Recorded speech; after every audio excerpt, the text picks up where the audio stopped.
Hey, what's up everyone, CTN Technology News here, and today I'm going to be doing a rumor video about the upcoming HTC One M9, which is going to be the 2015 successor to the current HTC One M8 smartphone.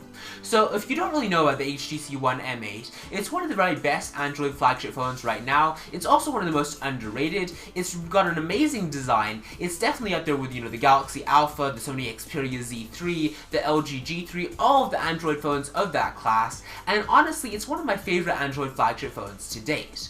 So the question is, what can HTC do to actually improve on the design and the formula of the M8 and actually release a new smartphone that has a whole bunch of extras? Well, basically in this video I'm going to be talking about what I expect to see in the M9 smartphone based on rumors and leaks and what we know so far.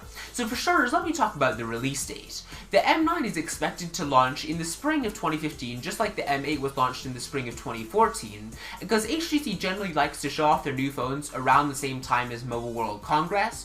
Mobile World Congress next year is going to be in early March, like, March 1st through March 6th, in that range. So if HTC plans to show off the M9 there, it's probably going to get maybe a mid or maybe late March release date, which, that does make sense considering the previous timetable of previous HTC One smartphones. Now when it comes to the price, the current HTC One M8 is priced around $650, so I really can't see the M9 going too far above or below that. I mean, it would be one thing if HTC manages to get the price just a little bit lower, dropping it to maybe $600 or $550, but I really can't see it going maybe below $500. I think that's just about the limit, and obviously that price is going to be decreased when you get it with a 2-year contract. I mean, this phone is a pretty good designed phone, and it's got some pretty high-end materials, so in a lot of ways, it does make sense that HTC is going to be keeping the price a little bit higher. So let me go ahead and talk about what I expect to see in this smartphone in terms of specs. So a lot of recent rumors and leaks have pegged the HTC One M9 as having a Snapdragon 810 processor clocked at 2.5 GHz, and then also 3 GB of RAM. That would give the smartphone some much needed speed, and that would probably be about on par with other, current 2015 smartphones of the time. I do think that those specs make a lot of sense, and I think we can definitely expect to see that.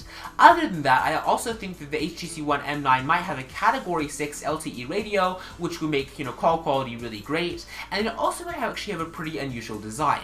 So a lot of recent reports have pegged the M9 as having a sort of aluminum silicon hybrid design that actually looks pretty nice, and I actually can't wait to see if this is actually what it's going to look like. Now, if the HTC One M9 does sort of look like this, it's going to look like a really cool smartphone, and I would say it's going to probably be the best Android phone in terms of design of 2015. I mean, obviously another company could sort of one-up HTC, but for now, the HTC One M8 and the HTC One have held the design crown for quite a while now, so I think that the M9 will continue that tradition.